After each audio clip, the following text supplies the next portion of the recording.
ñu del si di leen ziara mbokk yi nekk ci réew mi rawatina ak ca bitim réew ñu ziar leen bu baax a baax di leen nuyu waaye di leen ñaanal yàlla ci conjoncture mbas mi rawatina ak ci yenn conjoncture jafe-jafe dund yi mbokk yëpp taxaw jonn ci réew mi ak ca bitim réew jox loxo askan wi njiitu réew mi ñu ziar la jox la sa wàccuwaay Mohamed Ould Cheikh Al Ghazouani rawatina ak mbokk yi nga xam ni jëwriñ yi ñu dénk doxalinu réew mi ñu ziar leen bu baax a baax di leen sargal fàttewuñu la société civile rawatina ak ku jub langue politique gi ak la jeunesse hommes et femmes réewu Mauritanie ca kaw ca kanam seen émission waxtaan wi di door à la présentation ngeen am ci seen mbokk seen am di jàmm Ibrahima Idriss di jaajëfal mbokk yëpp nga xam ni ñu ngi ci réew mi tey jii waaye ci bitim réew tey jii nag ci waxtaan wi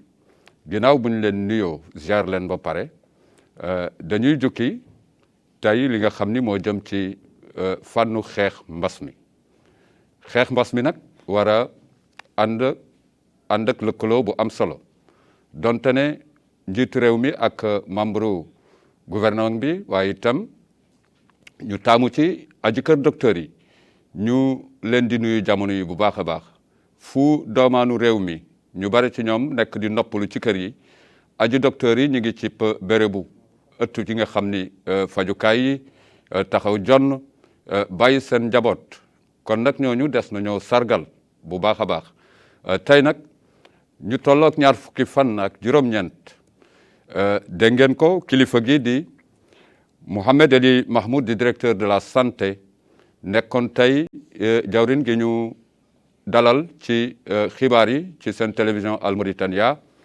mu mel ni dalal bi dafay jukki li nga xam ni moo jëm ci vaccination yi ci ñàkku yi ci 3e campagne buy door ëllëg incha allahu rabbi ci diiru juróomi fan yàlla nañu ci buur bi yàlla yóbbu bi jaayil Mustafa al Karim Seydina Muhammad waaye ñuy ñaax mbokk yi doomaanu réew mi fu ñu mën a nekk ñaari campagne ñetteel bi door ñu fas yéene ñàkk lu toll si 200 ak juróom fukki junne doomu aadama ci réew mi loolu defe naa ni selebe yoon la moom la tubaab di wax Carrefour boobu nag ñëpp fay daje ñëpp fa war daje ñu jaajëfal jawrin gi ñu denk mbiru santé jaajëfal ñi nga xam ni ñoom lay liggéeyaleel waaye itam ñu jaajëfal kuréel bi nga xam ni dañ ko fi teg ngir mu saytu lépp loo xam ni moo jëm ci doxalinu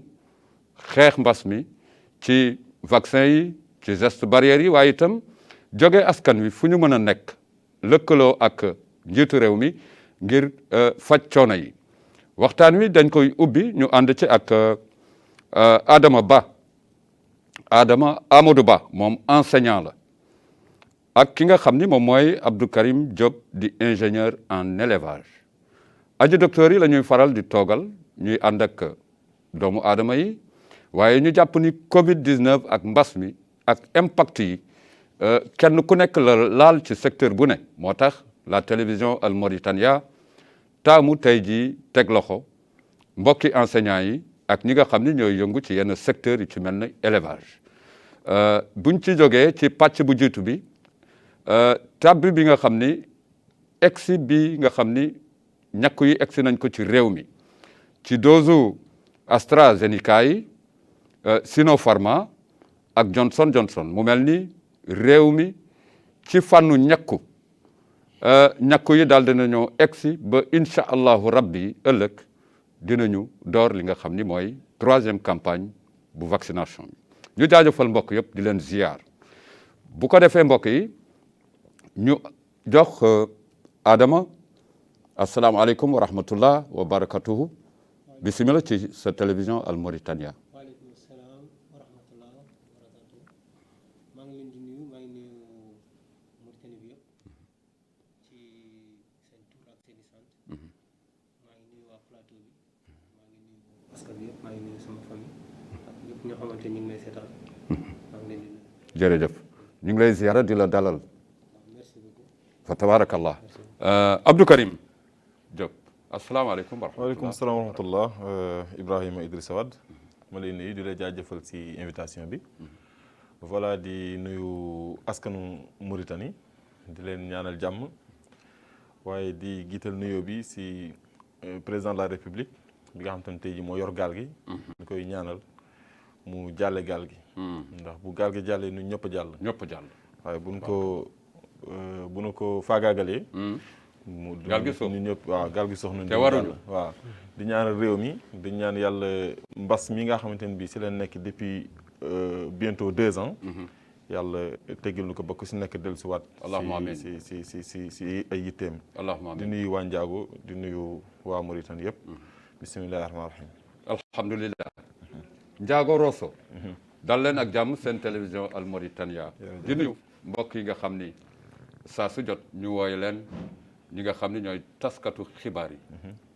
bokk na ci ñaar ñi nga xam ni dañuy yëngu ci kuréel yi mel ni télévision de Mauritanie ak yeneen i télévision. boo xoolee sax ci presse écrite ak yenn ci site yi. ñi ngi participer bu baax ci li nga xam ni mooy xeexu mbas mi rawatina ak ci vaccination yi. ñi ngi leen di boole ñoom ñëpp di leen sargal. fàttewuñu aji baykat yu nekk ci périmètre yi jamono yi suñu gox-goxaat yële. rawatina ak secteur yëpp secteur informel société civile en entier. ñëpp war a jàpp ci li nga xam ni moom mooy xeexu mbas mi rawatina ak vaccination yi.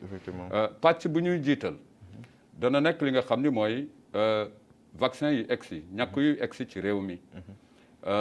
buñ ci waxtaanee. incha allah ci pàcc bu ko ñaareel. dinañu dëkkmal waxtaan ci lépp li nga xam ni moo jëm ci impact yi. waaye itam waxtaan ci taxawaay bi nga xam ni. société civile ñu ngi koy taxaw ànd ak nguur gi ci digle yi. ngir rek gën a jóge askan wi di leen ñaax ci fànnu xeex mbas mi. ndax ku xeex mbas mi. yaa ngi ànd ak li nga xam ni moom la Maulana digle ak yeneen bu tedd bi. Muhammad rasulillah sallallahu taala alayhi wa sallam. mbokk yi am di jàmm yi du ñu xuus ci waxtaan wi te seetuwuñu Aïchatou Munt Bouchayma mu yónnee ñu suñu élément bi nga xam ni suñu xarit Ndeye Fatou mineur daal dina ko yembal ba mu yemb di ko nuyu di nuyu l'ensemble du personnel ñu ànd ak mbokk yi nga xam ni ca no daal ñu wan ñu suñu élément boobu dellu si waat.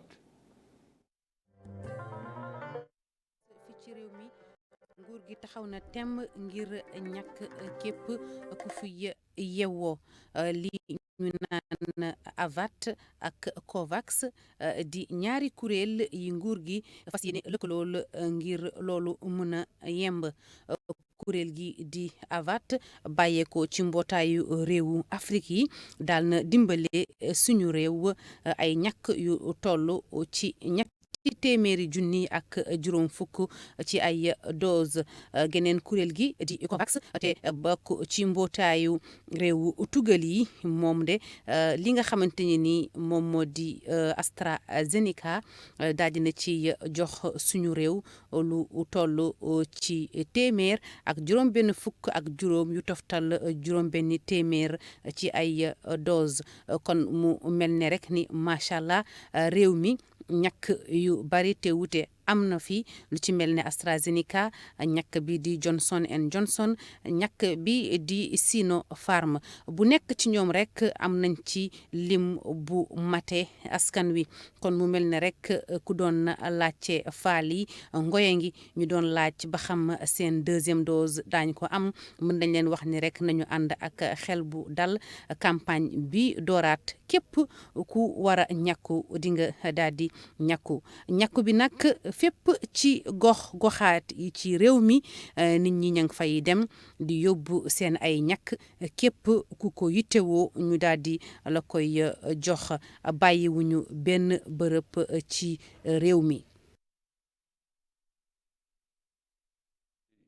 yéen a ko gisandoo mu nekk loo xam ni lu am solo la tabbi bi nga xam ni muy agsi bu am solo stock yu am solo yi nga xam ni egsi na ci réew mi boo xoolee bi ñu egsiwul fii am na loo xam ni seetlu nañ ko ci askan bi xel di ñaar ci ñu jël première dose amaguñu deuxième dose AstraZeneca Johnson ak li nga xam ni mooy Sinopharm mbokk mi léegi ci kàllaamaam wax na ne lépp egsi na mi ngi ci place ba ëllëg campagne bi dina démarrer incha allahu rabbi mbokk mi Adama lii boo ko xoolee lan la lay jox ci mën-mënu réew mi ak disponibilisation bi nga xam ni ñàkk yi taxaw na ko nit ñi war a dem ñàkku ji. waaw maa ngi lay nuyuwaat sax bu ma gisee image yi kontaan naa si trop parce que gis naa ni réew mi ngi def effort ba ñëpp mën a ñàkku ndax pour kii bi mën a jóge fii mbas mi mën a jóge fii seetlu nañu am na vague bu jiitu bi mooy vaccin bu mu dooree ñëw si dëkk bi buñ ko indee am na ñoo xamante ni bon si ragal wala ci ay fànn yu bëri yoo xamante ni mi ngi woon foofu moo taxoon la majorité demuñu woon vacciné wu ji ci lan ci phase bu jiitu bi ci phase bu jiitu bi peut-être am na ñoo xamante ni si réseaux sociaux yi lañ basé woon di dégg ñàkk bi bu ñëwee boo ñàkkoo lii moo lay dal lee moo lay dal ñeneen ñi tamit si nit ñi seen biir surtout boo nekkee jeune dina boo ñàkkoo dootoo amati njaboot ak yooyu noonu loolu moo gën a ragalloo askan wi dem bañ a dem kii bañ a dem ñàkku ci loolu si mais ci doole réew mi macha allah ñi ngi def seen jéego ñi ngi def loo xamante ni macha allah ñi ngi koy gis ñi ngi def lépp pour ñëpp mën a vacciné wu ci donc fii ni diñ leen di ñaanal rek seen doole gën a dëgër bu ñu mën a sensibiliser ñoo xamante ni la majorité ñoo xamante ni vacciné wu guñ ñu mën a vacciné mais bala mooy dem ci Abdou Karim dañuy faral di sas ndaw yi ni ñoom ñoo gën a réticent ci fànnu ñàkk yi nga xam ni moom la ñu ànd nga ci bon dëgg la ndaw yi ñoom ñoo gën a réticent si cadre ñàkk bi mais loolu lépp si fake news yeeg intox yi nga xamante ni loolu ñoo gën a branché wu si côté net bi moo tax ñu gën a ragal loolu rek moo tax mais quand même bu ñu leen sensibiliser woon buñ campagne bi xam naa ni daañ leen gën a mën a sensibiliser ñu gën a mën a laal ndaw ñi ndax ndaw ñu mën a di vacciner campagne bu jiitu bi ak bu ko ñaareel bi fekk na la fi fekk na lan nga ci ràññee bon bu jiitu bi gisoon naa ni amul woon doole boobu yëpp waaw parce que xëy na peut-être amul doole ci ban fànn ci fànnu amul doole ci sensibilisation côté boobu lay waxee mais bu mujj bi seetlu naa ni am na doole parce que gis naa ni même ñoo xamante ni bañoon nañ ñàkku ji ñu ngi ñàkku ji boo ñëwee si centre de vaccination yi da ngay gis macha allah ñi ñaa ngi rang ba mooy loolu da ngay gis ñoo xamante ni yow fajar ñëw nekk ay centième personne ak yooyu noonu loolu rek wane na ni affaire yi am na doole mu jaral leen ko mu jaral Abdou Karim gis nga li nga xam ni réew mi fa la toll ci stocku vaccin yi nga xam ni ñàkk yi nga xam ni egsi na ci réew mi ci AstraZeneca ak Johnson Sinopharm lan ngay wax ci fànn bi d'accord xam nga Ibrahima dama lay remercier si laaj boobu parce que dafa am lu ma fa waxoon la dernière fois ba ma fiy jógee mooy que xeexu virus dafa metti parce que virus bokkul ak yeneen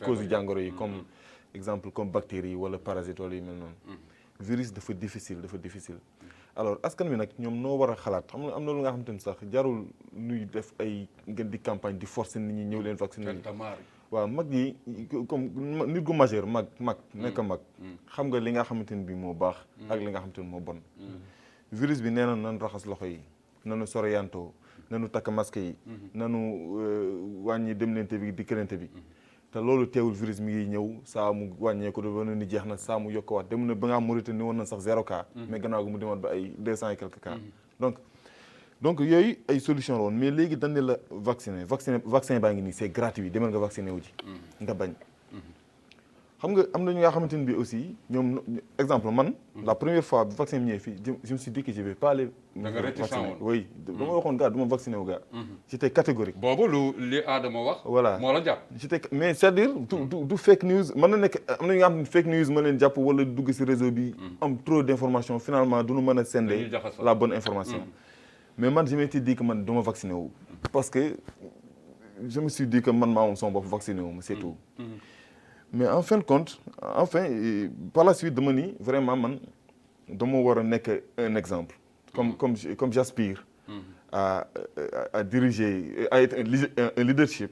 Donc il faut me wane le bon exemple. Tous les jeunes, c'est des leaders. Voilà. Tous les jeunes Mauritaniens, c'est effectivement. des leaders. Et puis tous les jeunes Mauritaniens, c'est des leaders. Ku nekk am responsable nga sa fa nga nekk. Donc boo demee nga wane le bon exemple mooy nga jël la dose nga vacciné wu inciter sa morom yi ñu dem vacciné wu.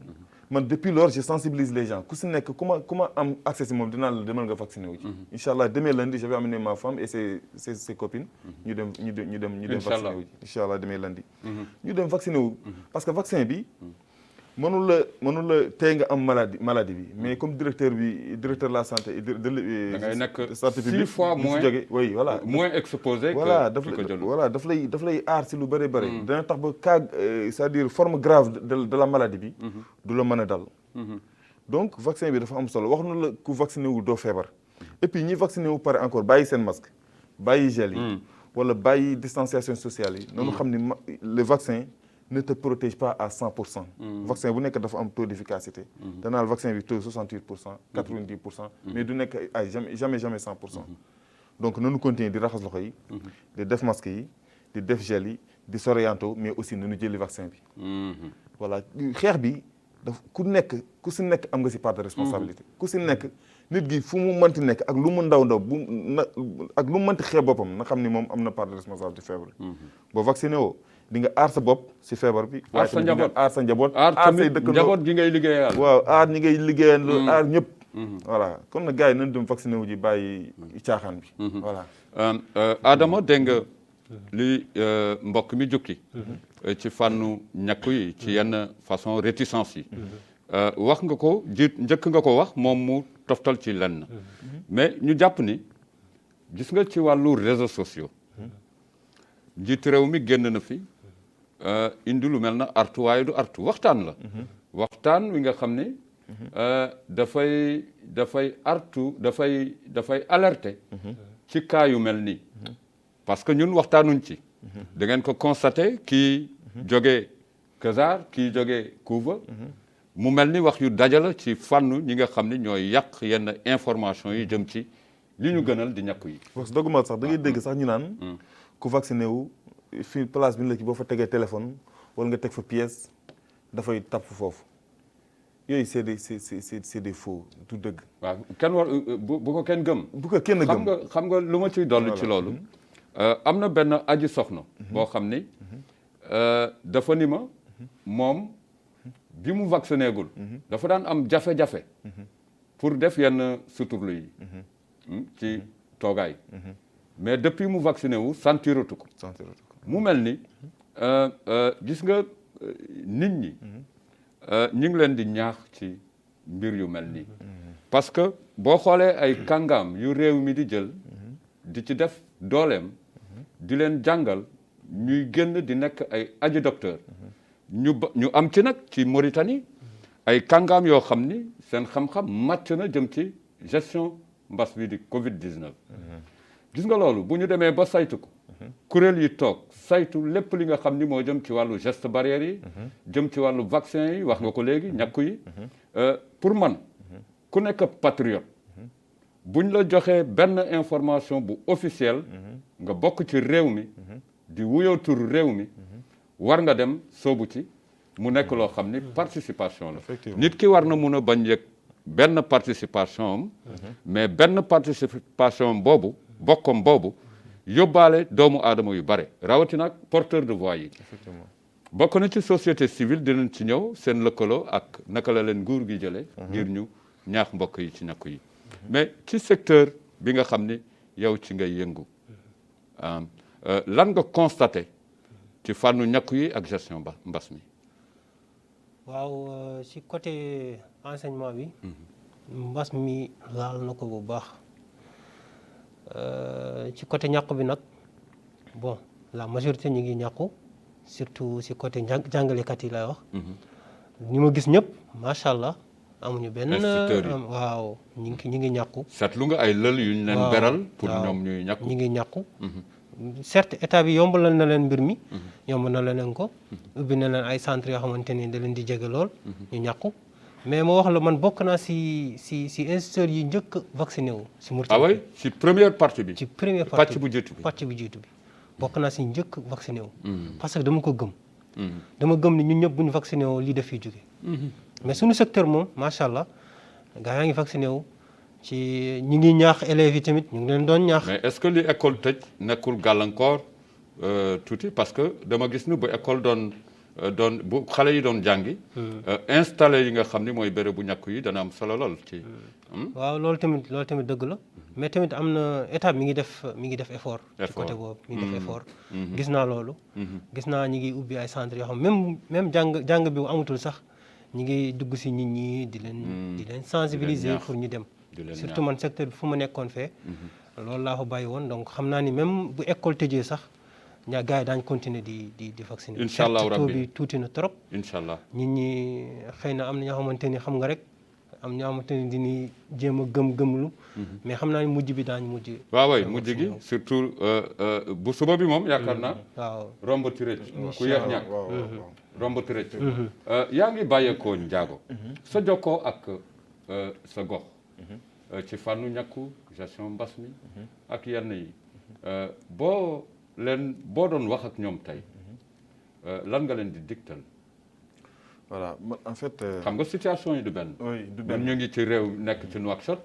alors que ñoom lu ñuy enduré fële ak yooyu. bokk na ci lu am solo. voilà donc au village. comme li ma wax léegi rek gis nga xeex bi. ku si nekk am nga si part de responsabilité muy ki nekk dans le milieu urbain ak ki nekk dans le milieu rural. Ndiago aussi la campagne s'est déroulée là-bas. là-bas oui s'est déroulée là-bas. parce que si sama yaay sax laa koy mënuma jël na première dose AstraZeneca am. et voilà temps yi war na mën jël seconde dose bi certainement incha allah dans la semaine. je vais l'amener pour mu jël ko. donc campagne bi mi ngi déroulé foofu. donc ni campagne bi déroulé foofu gis naa ne aussi campagne mi ngi déroulé si yeneen sax localité yu nga xam te ne du côté Ndiago du sax région de Taraza. mais gis na am na ay xarit ñu nga xam te ni ñii neen mën noo ngi biir Gidi Maga bi. si localité biir Roqoroqaan yi. ñi noo ngi biir Asaba si biir Roqoroqaan yi donc campagne bi mi ngi déroulé. gis naa ni nguur gi mi ngi def effort. mais aussi gouvernement bi pour mu mën a liggéey normal. surtout liggéey bu mel nii. dafa war a fekk maanaam askan wi di ko ci dimbali. xam nga da ngay gis nit bu nga xamante ne bii dafay critiquer gouvernement bi te moom peut-être yenn la liggéey gouvernement def moom war na si mën jàpp. mais du si jàpp bu amee tuuti faay mu dugg si faay boobu pour critiquer ko. loolu c'est pas du tout sérieux. c'est pas du tout sérieux. nit day sérieux. wala sax am na critique yu objective. am na critique yu objective. mais daal loo war dugal sa loxo. dugal ci sa loxo. dugal sa loxo bul bàyyi. le gouvernement est en train de faire des efforts. yow tu es un citoyen.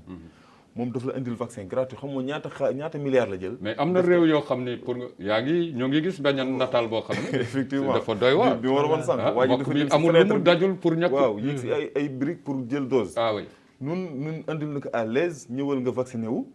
ngay toog ba pare di critiquer di wax donc campagne mi ngi déroulé wu.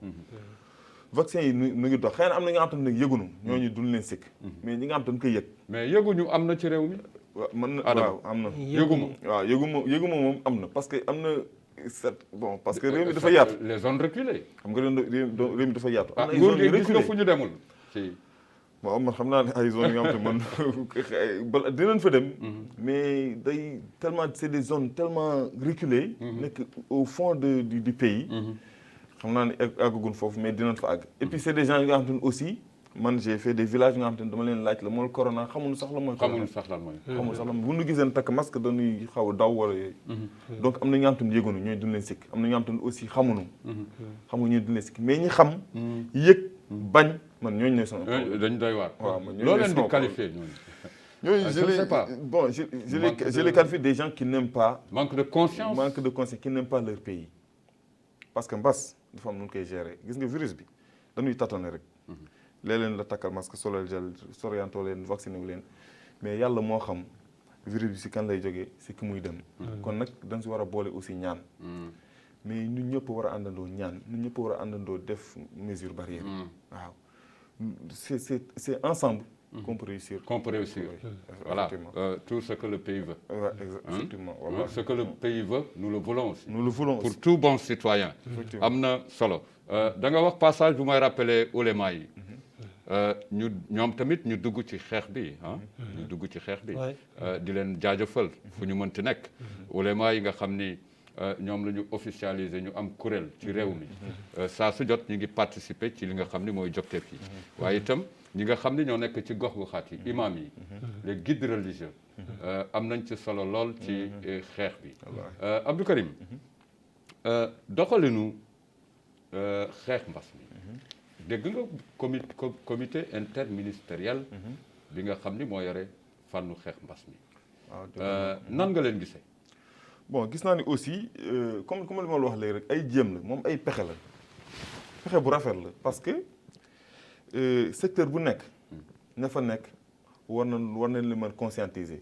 parce que bu ne interministériel maanaam dañu lëkkale l'ensemble des ministères n'est-ce pas pour que ministres yi ànd xeex mbas mi mais xam nga fu muy commencer affaire bi chaîne la du président de la République le premier ministre en fait après les ministres n'est-ce pas le ministre de l'éducation le ministre de la santé le ministre de l'enseignement supérieur de l'élevage parce que nous vacciné woo mooy que c'est notre directeur moo def liste personnelle bi yëpp envoyé INRSP ñu woon ñëpp dem vacciné wu ci n'est-ce pas certainement toutes les autres directions encore même à la télé peut-être noonu ngeen def noonu lañ def voilà léegi bu ñu defee noonu ba pare xam nga chaîne bi mi ngi gën a wàcc man yow ku si nekk demaat si ñi nga xamante ni am nga si ñoom responsabilité wala mën nga wax ak ñoom encore ñooñu demaat wax ak dënk donc mbir mi si foofu lay jóge mbir mi si kaw la gouvernement bi ñoom ministres yi ñoom noo yor réew mi ànd ak président de la République di liggéey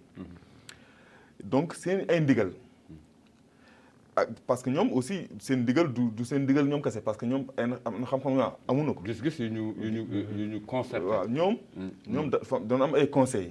ku si nekk am nga conseiller. te bu dee wàllu mbas mi. conseils yi nga xam te ne ñoo gën a nekk ñi gën a nekk au centre de l'affaire mooy les médecins. ñu leen remercier waaw parce que ñoom aussi seen vie lanu échanger seen vie lañu teg. Ils ont sacrifié leur vie, n'est-ce pas? Pour la guérison c'est-à-dire des gens atteints de Covid.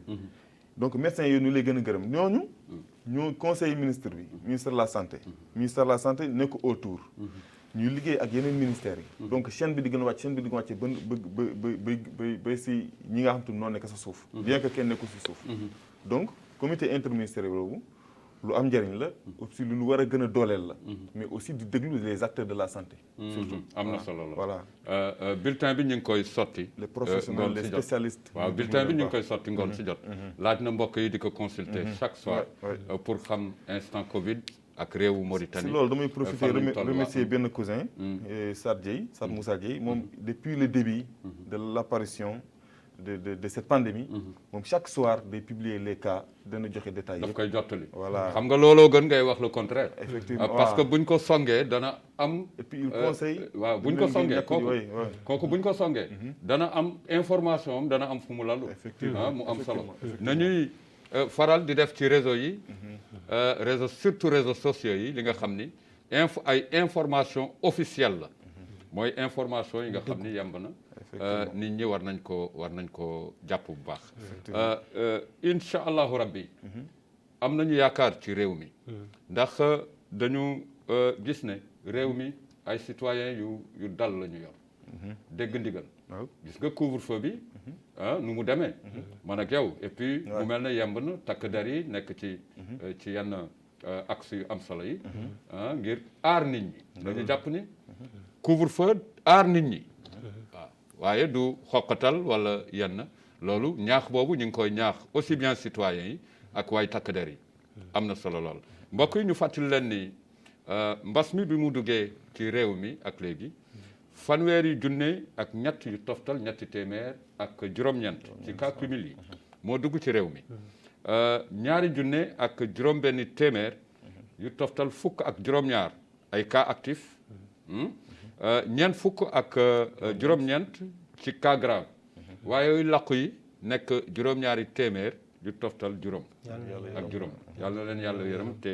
yeexuñu tey nag mbas mi indi lu toll na ci téeméer ak juróom fukk ak benn ci ay cas daw na yaram loolu trop nga wax waaw daw na yaram trop lu tax nga ni daw na yaram trop parce boo ko méngalee ak yeneen cas yi nga xam ni moo ñu wur parce que am na loo xamante ni mënoon na ñàkk ak ni nga xamee sa réew ak ni ma xamee sama réew mënoon na ñàkk nee nañu peut-être yàllaa ko dogalee nii mais tamit ñàkk gëm-gëm bi tamit ak ñàkk bañ a def li la réew bi santaane tamit ci la bokk parce que buñ la diggalee rek nga nangu nga def ni nga ko waree am na lu bëri mënoon na ñàkk waaw man noonu laa ko gisee jërëjëf am na loo ci toftal bala ñuy dem ci pàcc beneen 151 cas yi bon en fait benn cas sax bëri na bon ma la 151 mais bu ñuy xool quand même dañuy sant yàlla encore parce que si semaine yi passé gënoon na fi voilà gisoon nañ fi aussi ay 9 morts 10 morts tu vois mais léegi alhamdulilah bon on va dire alhamdulilah parce que de toutes les façons sant yàlla quoi mais 151 par rapport ak 200 et quelques man je préfère 151 bien que bëgguma si am benn cas mais 3 morts aussi bare na waaye temps yi aussi dañu gis ay 9 morts ak yooyu benn mort sax bare na doon gis ay 9 morts si temps yi tout si gannaaw mais nag remarqué nañu encore si adduna bi de façon générale Covid bi mi ngi wàcc waaw wàcc boobu nag mais lu ko waral bon je sais pas vraiment. ma vaccin yi rek ñàkk yi peut-être waaw oui man am na bon on peut dire que ñàkk yi parce que fii la ñu dalal docteur Ba mu nekk ku am solo dafa joxe exemple bu am solo xam nga bu ñu leen ne telle heure bul génn sa kër dañ ci boole li nga xam ni mooy dajaloo bi ci yenn spectacle yi ak yooyu am na lu mu freiné lu bare yëngu-yëngu yow booy liggéey suba si journée bi jàppal ni am na junne yu liggéey guddi gi ak lu ci mel ni artistes yi dans le monde culturel ak yooyu dafa ni boo xoolee réewu France tey ñu mën di continuer ay spectacle yenn dajaloo yi ak yooyu c'est parce que ils se sont efforcés à se vacciner résultat vaccin yi la kon nag ñun réew mi bu ñu bëggee ku nekk def sa liggéey nu mu waree nañu dem ñàkku ji waaw loolu moo am solo mbokk yi ñu ziar leen di leen ñaanal dañu wax léegi ni célébé yoon la faaw dañ ci daje doxalinu réew mi war ku ne doomu aadama bu ne ñi ci réew mi ak ñi ci bitim réew nguur gi mu lëkkaloog li nga xam ni mooy këru ëttu docteur yi waaye citoyens yi bokk na ci société civile en général naka la ñuy jógee ànd ak nguur gi dinañ ci xam dara Aïssatou Mint Bush Ayma am na suñu ñaareeli élément boo xam ni war nañu ko yónnee ngir ñu ubbi waxtaan ci société civile ak mbokk yi nga xam ni ñooy taxaw nekk ay leader di ànd ak li nga xam ni mooy digle yi ci xeexu mbas mi aca Aïssatou ñu xool suñu beneen élément ku ni coronavirus di nga wax li nga xamante ni moo di ñàkk bi waaye ku tudd ñàkk bi tamit di nga tudd wax yu bari yoo xamante ni ñi xam ak ñi xamul dañ ko ci wax looloo waral ba lii di société civile ci réew mi takk temm jug taxaw dugg ci askan bi di leen di xamle ak lan mooy ñàkk bi ak lan mooy jàngoro bi ak solo bi nga xamante ne ni ñàkk bi am na ko solo ndax ku ne xam na ni réseaux sociaux yi njëkk nañ leen jug yàq xelu ñu bari loolu nag moom moo tax ñoom tamit ñu jug rek sol seen dàll fépp fu askan bi di yeewoo ñu daal di fay dem ngir daal leen di xamaleel ak ñàkk bi bërëb yiñ ko war a defee ak farlu giñ ci war a farlu ngir aar seen bopp aar seen njaboot ñoom nag bàyyiwuñu fenn ñoom waa société civile fii nga gis di ñuy dem ba ci tool yi di dem ci marbat yi di dem ci dëkk yi ci dëkkaat yi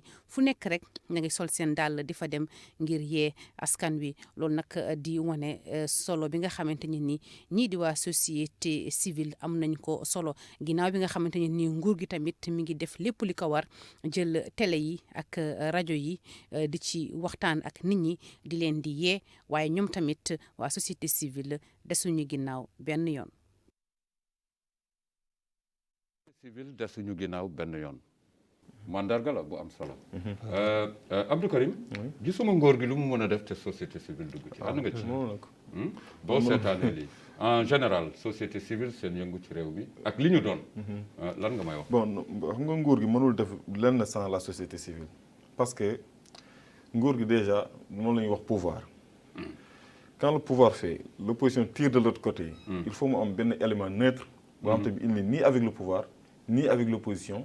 bu nga xamante ni moom. mais askan wi dafa am ligne de conduite jëm ci askan wi. jëm ci askan wi. voilà société civile nag warul ànd ak kii warul ànd ak kee dafa war a ànd ak dëgg maanaam dëgg mooy askan wi. lépp lu ñu def nag askan mooy dëgg. parce que réew askan wi mooy dooleem. président de la République askan moo ko fi teg. donc ñii li ñu def c'est un très beau geste c'est un geste aussi noble un geste patriotique. ça s'est passé à Ndiago parce que image yi mooy gis Rosso Nouadhibou le Gorgol. en tout cas. ça s'est pas passé à Ndiago. il faudrait oui da nga ma bëgg a wax Ndiago il y a pas une société civile active ndaw yi sinon. bon si am na société civile active. mais quand même opération bii ñu def. defaguñ ko Ndiago. defaguñ ko Ndiago mais lu nu war a def la. et puis ñii ñu nu war a publier la ba jeunes yëpp gis ko. gis ko xam ni ñii noo ngi def liggéey bu am solo. parce que lii jàppale nguur gi la. et puis je pense que et j'espère que et je sais que aussi dañ ko def de façon désintéressée. li si bëgg mooy. askan wi mucc si lii nga xamante ni moo nu dal. moo dal adduna yëpp dal réew yu nu ëpp doole. loolu da nga ko war a xool parce que les États-Unis la Chine l'Italie la France ils sont beaucoup plus seen économie day daan marché seen lépp di dox mbas bi ñëw casse tout donc nun bu ñëwee waxuma la daf ñuy faagaagal donc dañu war a góorgóorlu baax a baax si loolu et ñii moom macha allah maa ngi leen di encouragé. waaw maa ngi nuyu mbokki Rosso bu baax a baax ñoom Ibou Ndiaye mbokk yooyu nga xam ni c'est des volontaires. dañ ko faral di wax Adama gis nga doomu Adama bi dañ lay wax ni boo amee téeméer faaw nga jël fanweer yi wala ñaar fukki jox ko askan wi.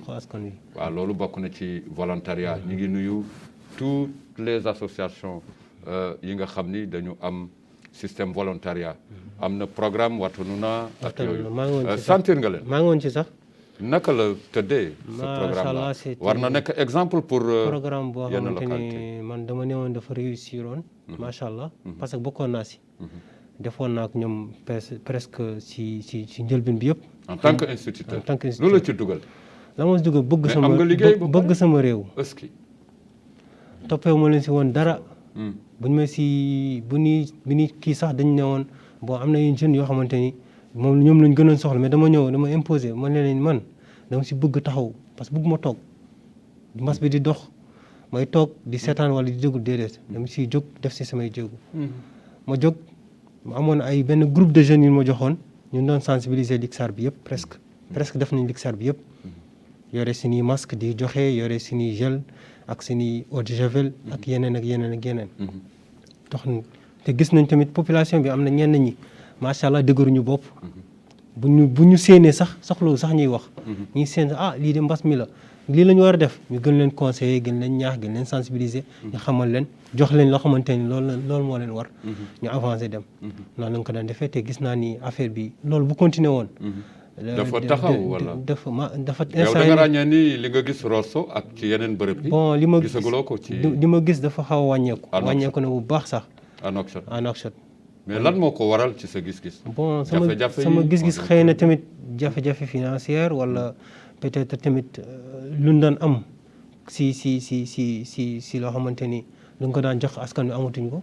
comme masque yeeg yooyu xëy na li dafa wàññeeku wala xëy na seen doole moo xamante ni. tollatul foofu. je ne sais pas mais quand même source bi man sama gis-gis côté boobu laa ko gisee. loolu laa gisee ni loolu. manque de waaw état bi maanaam état bi départ bi daf si defoon dooleem.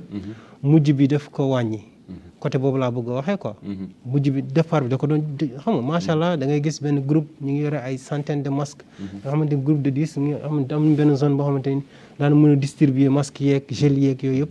mais état bi defatul comme noonu dafa mujj wàññi loxoom ba affaire yi c'était normal que mu taxaw te man bëgg ma woon dox si lu dëgguwul bëgg moon dox si lu dëggul ñëw si nit ki di ko rey ak wax ju bëri boo ko rey ak wax ju bëri mun la man maa ngi nii aw ma masque loo koy wax xaaral ba semaine prochaine non c'est pas possible donc nit ki da nga koy dimbali da nga koy dimbali si xeex mi waaw boo ko kii boo ñëwee waaw boo ñëwee nga dimbali ko waaw nga dimbali ko te gis naa askan Mauritanie dëgëruñu bopp par rapport ak li may gis si télé bi ak yooyu si yeneen dëkk yi ñu dégg ndigal lañ ñu dégg ndigal moom la ñu rawee parce que bu ñu duggee si kër yi sentir nañ ñi mënoon nañ ñu dàq génn leen ñun li gëmuñu ko mais duñ ko def c'est rare ñu gis kaa yu mel noonu ku ñëw mu ne man gëwma lii gëwma mas mii gëwma ko c'est rare mais képp ko ñëw da lay kiyal naan toog leen lan la moo doonoon seen tànk ñu expliquer joxe li ñu fay joxe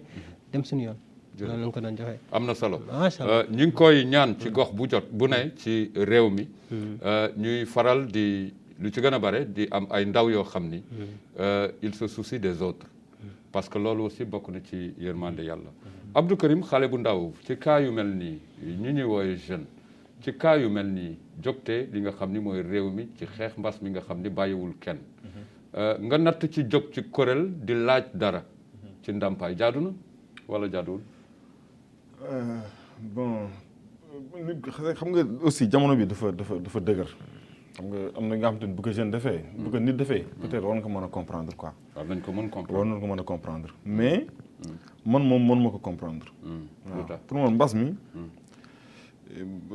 lu yàlla indi la nu war ko si jaamu waaw nu war ko si jaamu xam nga ki am na ku nga xam te ne dafay def ngir yàlla mbas bi ku ci def ngir yàlla yàlla moo lay fay waaye boo ci defee ngir dara loolu nga see am loolu foofu ngay yem foofu ngay yem te si àdduna bi te fayu yàlla gën a wóor fayu yàlla gën a wóor gis nga mbas du tey ñëw fi bii du guléet mbas mi du guléet maanaam si am na yeneen mbas yu gënoon a metti boo xoolee histoire mbas yi fi jaaroon si àdduna donc am na aussi ay mbas yu nga xam te ne dañuy daje ak yeneen mbas ku si def di laaj tamit bu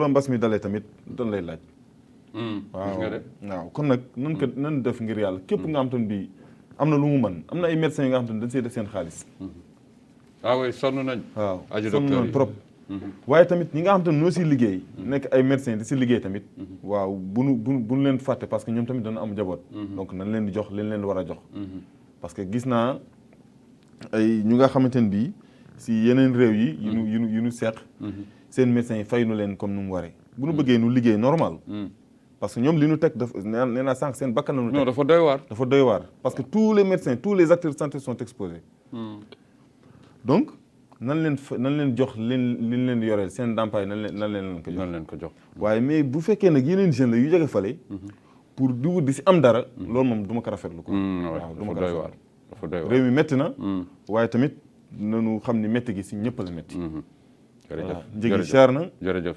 prix exorbitant na dinañ ci ñëw gëm yàlla réew mi waaw am na ci pàcc bi waaw doguma la ci côté boobu macha allah si sama gis-gis bon ci li ma gis man ci côté Lixar laay wax gis naa fa jeunes yoo xamante ni bon jeunes yoo xamante ni yuy def lu baax lañ ñan lañ am na il faut nga lim leen waaw am na parce que ku def lu baax ñu wax ko waaw am na association am na ay association yoo xamante ni yi naan AGSK ak association bi kii nii naan Juddu moom moo ko yore ak réseau Lixar bi ak jeunesse Kazar bi ML boobu moom laay wax ak jeunesse Kazar bi jeunes yi instant yi nii dañ dem gis nga kuréel yooyu ma la limal yëpp dañ dem ba nekk benn kii man mii léegi sama amee benn programme wala sama amee benn affaire bu ma war a def ñoom ñëppay ñëw taxaw def ko benn waaw gis nañ ko ci koor gi gis nañ ko ci stade Lixar bi gis nañ ko ci saalihin yi ci cimetière yi gis nañ ko ci gox bi Lixar ci boppam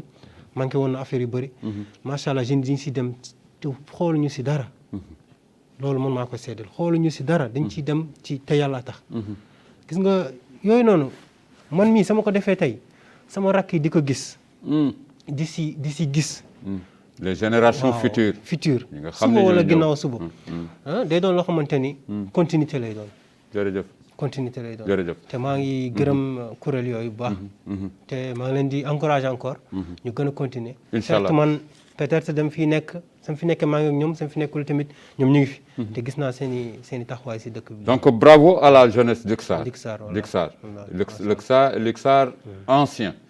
xam nga mooy fay nuyu soxna si sama bàjjan Astu ak ancien Kazar yi. ndaxte boo nee Kazar tey. bokk na ci les premiers cercles yi nga xam ni ñoo ngànk administration réew mi naan dëkk la. waaw dëkk la Kazar réew la donc ñu xam ko màggee fa. et defe naa ni symbiose boobu nga xam ni de manière traditionnelle famille yi ak yooyu ak doomaanu Kazar yi jàppante boobu yàgg na ba tax na ñu leen di ñaax aji ndaw yi ci gox gi ngeen nekk de prendre l'exemple de la jeunesse d'Ixar. donc moo fi egsi ci télévision Al Mauritania ci waxtaan wi noonu la ñu bëggee gone yi nga xam ni ñoo nekk ci yeneen zones yi comme Koufa ak yeneen yi ñu daal di lëkkaloo xam ne xeex bi benn la te dañ ko war a xeex mooy mbas mi.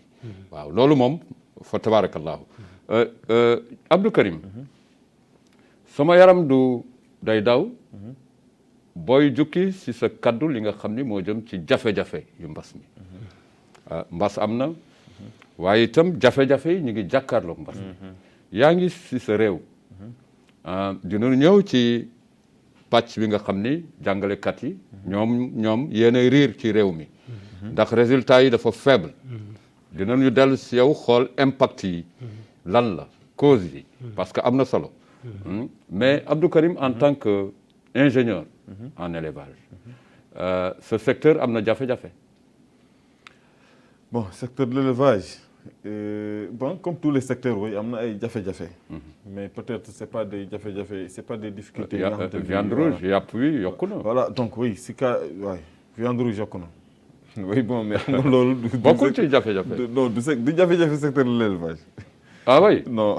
Ah gis nga man mi nekkul ci élevage damay wax directement. Voilà. Ah oui, pourquoi nga wax ko? Effectivement, parce que non, là am na lu ñu fa war xam foofu. Oui, xam nga secteur de l'élevage, viande rouge, ni mu jafe, ça c'est un problème du ministère du commerce parce que c'est le prix quoi. Viande rouge warul man cher en Mauritanie. Plutôt les éleveurs, les bouchers, les éleveurs. Oui, mais xam nga aussi ministère de l'élevage yorul prix viande rouge wala viande blanche. Mais prix dafa am na kuréel dafa am kuréel bu ko war yor. Fédération des éleveurs. Fédération des éleveurs wala en tout cas ministère du commerce. Mais c'est pas quand même au niveau du ministère. Mais li ma xam daal mooy yàpp bu rouge viande rouge comme yàpp xar. yàpp nag yàpp bëy wala gëléem. warul mën jafe si Mauritanie. lu tax ak ndax suñu ñun dañu nekk si benn réew bu nga xamante ne bii macha allah dañu yaatu nekk 1,37 kilomètres carrés.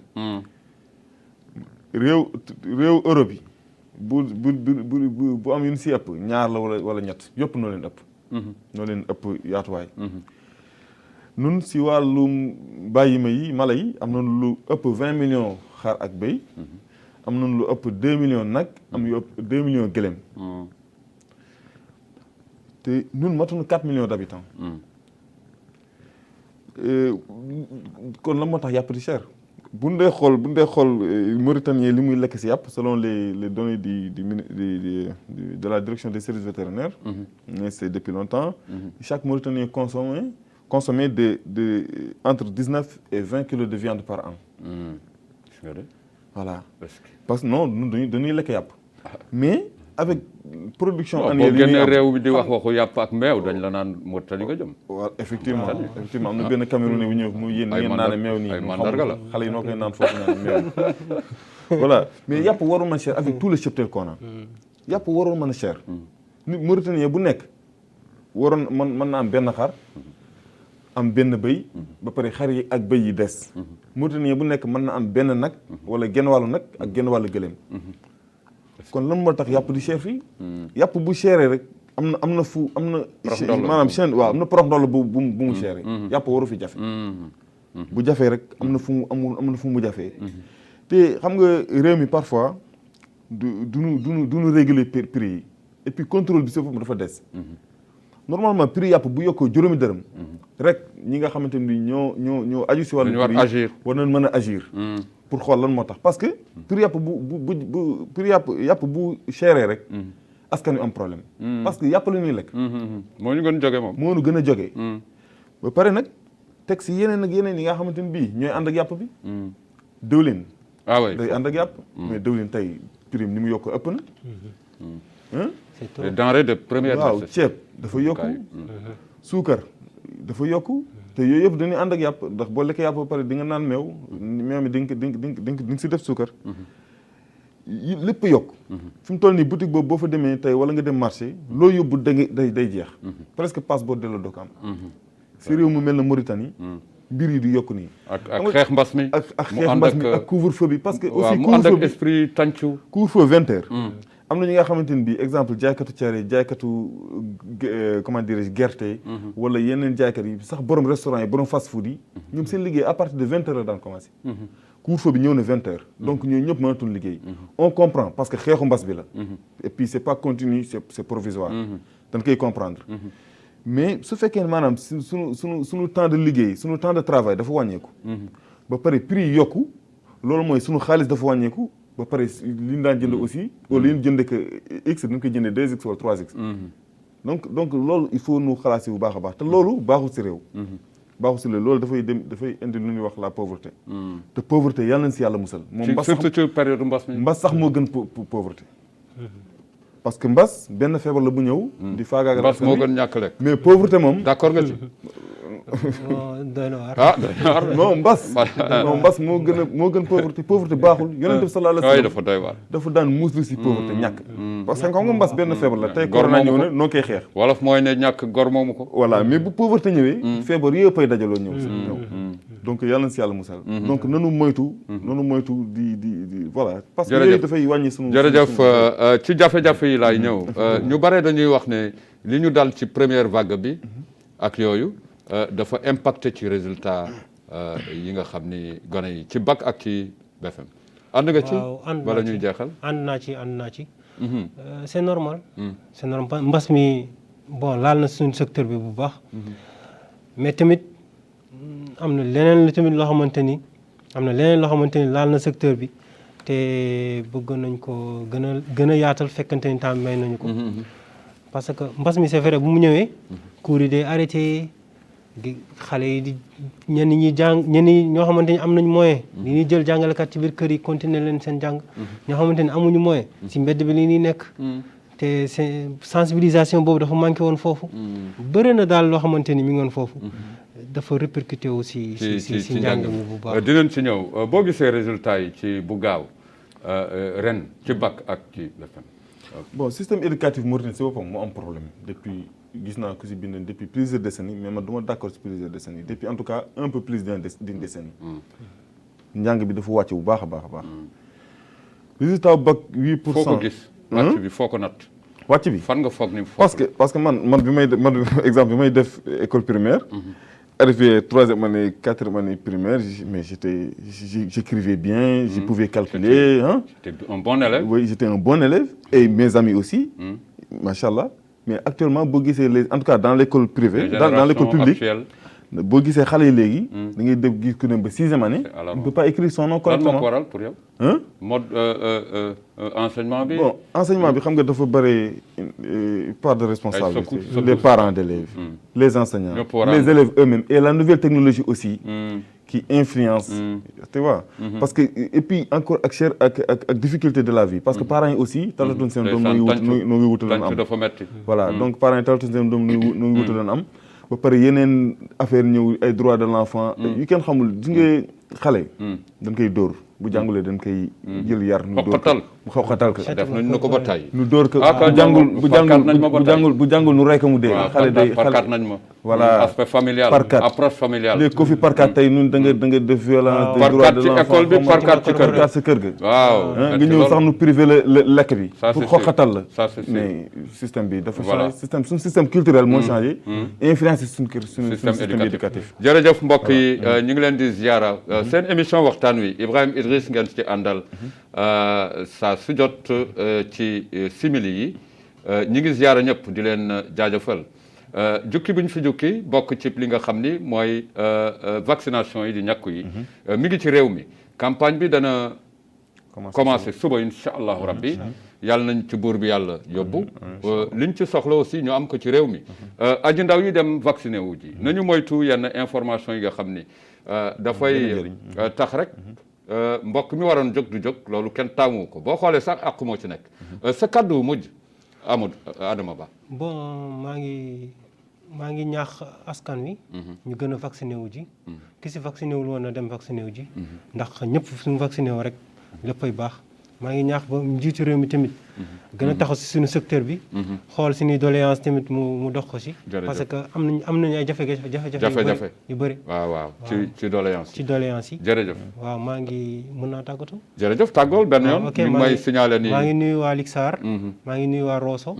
maa ngi nuyu sama yaay bu baax maa ngi koy gërëm waaw ci li mu def ci man lu bëri. jërëjëf. ak sama soxna Khady Ndiaye.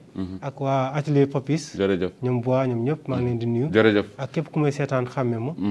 waaw maa ngi leen di nuyu. alhamdulilah képp ku lim juum. maa ngi leen di. Abdou Karim ci bu gaaw ñu ngi may annoncé nii. voilà merci Ibrahima en tout cas waxtaan bi macha allah amoon na solo. muy nuyu ñëpp di nuyu surtout sama gars yi xam naa ne may seetaan ñoom docteur Babacar Dieye ñoom Tar et cetera maa ngi leen nuyu bu baax. di nuyu aussi Amar Fall bu Garak. Naar di nuyu aussi Wandiago bu baax. waa Trarza di encourager toute la jeunesse mauritanienne noonu xam ne réew mi jeunes yi ñoom ñoo ko yore parce que jeune mooy couche sociale bi ëpp doole si askan wi waaw ci réew donc nanu góorgóorlu nu xam ne c'est notre pays et puis beneen jeune du jógee beneen réew ñu duñ ko développé ñun noo koy développé voilà di nuyu sama yaay di nuyu sama soxna voilà kon nag mbokk yi bay sawewu tànk ci seen kàllaama Adama Ba di jàngalekat Abdou Karim Diop di ingénieur en élevage mbokk yi seen émission waxtaan wi ci télévision Al Mauritania ñu doon jukki ci arrivé ñàkku yi ci stock yu am solo mbokk yi am di jàmm yi campagne buy door ëllëg incha allahu rabbi kenn ku nekk koo xam ne ñàkk woo woon ci première dose ak ci deuxième na nga taxaw 7h30 juróom-ñaari waxtu ëllëg incha allah xool nag direction ban nga jëm incha allahu rabbi pour mbokk yi dem ñàkku ji ñu permettre la société civile également mu ñëw ànd ak digle réew mi ñu ànd ci ñàkku yi incha allahu rabbi yàlla na fi buur bi yàlla dàq coronavirus mu dem génn réew mi génn àdduna bi bi jaayil Mustafa al Karim Seydina Muhammad moom mi ñu gëm mbokk yi am di jàmm yi seen émission waxtaan yi ak Ibrahima Idriss ñu ñaanal leen guddib jàmm alhamdulillah avec la suite de nos programmes ñu ziar leen di leen ñaanal asalaamaaleykum wa rahmatullah taala wa barakatuhu